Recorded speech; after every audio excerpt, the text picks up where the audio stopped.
For those who enjoy the benefits of cannabis, medicinally or recreationally, it may be important to know how quickly cannabis enters and then affects your body, and then how long it stays there.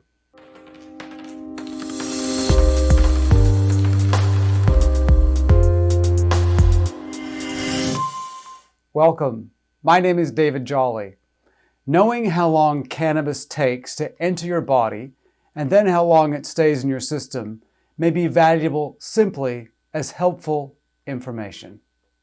But knowing this information can be critically important to your health and well-being. You want to be sure there is no THC in your system when you drive, work, or take a drug screen for employment purposes or court-related matters. Careful and cautious use of cannabis may be legal in some states or countries, but improper use can cause you serious harm. The question of how quickly cannabis enters your body and affects you is actually very difficult to actually answer. In large part, it depends on how the cannabis is consumed. For example, according to experts, smoking, dabbing, or vaping cannabis is a very efficient way to get the drug into your bloodstream. According to a number of studies, the peak effect, or high, will occur approximately 5 minutes after smoking a marijuana cigarette. If the cannabis is consumed by dabbing, the effect on the body is almost immediate. If cannabis is ingested by marijuana-infused edibles, the story is then quite different. The effect on the body may take up to 2 hours from the time the item is eaten or consumed. Once the peak effect or high is registered, it will take a few hours for the THC to come back down and the effect to wear off. THC levels will decline after the peak high rather rapidly for a couple of hours, and then the THC levels decline at a slower rate for the next several hours. Numerous medical documents and research studies suggest the time period of THC removal after the peak is about 6 hours after smoking marijuana and close to 8 hours after eating an edible. But don't rely on these numbers, as these numbers have too many variables. If you need to pass a drug test that is testing for THC or are considering driving, it's highly advised you wait for a much longer period than even the so-called experts suggest.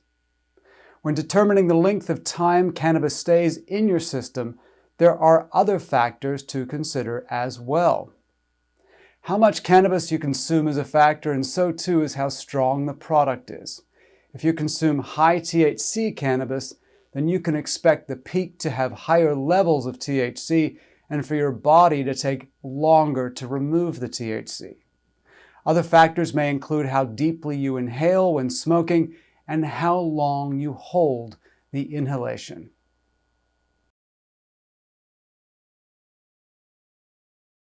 Passing a drug test may be critical to maintaining employment, keeping custody of children, or staying out of jail in the criminal justice system. Due to the manner in which cannabis interacts with the body, you could test positive long after you consumed any marijuana product. When you use a cannabis product, the THC is absorbed into the fat in your body. The fat effectively acts like a reservoir, and the THC and its metabolites are filtered out of the body slowly.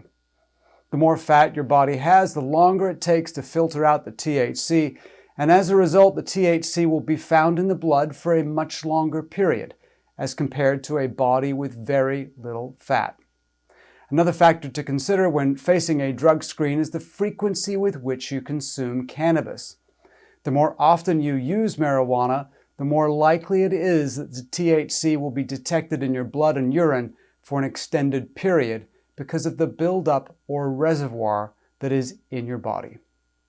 In the alternative, an occasional user will flush out the THC out of the body far more rapidly. So, how long should you wait until you're safe to proceed to a drug test? Well, this depends on actually many factors. If you rarely use marijuana, you might be okay in less than a week. If you occasionally use marijuana, you might need to wait a couple of weeks. And if you're a regular cannabis user, it might be more than a month. I typically recommend to my clients waiting at least 30 days. Now, this is conservative, but we don't want to mess around with any drug testing. Also, when in doubt, you can purchase an at-home marijuana drug test from your local pharmacy. This may give you additional peace of mind. For more videos on cannabis and criminal law, please subscribe to this channel for weekly videos.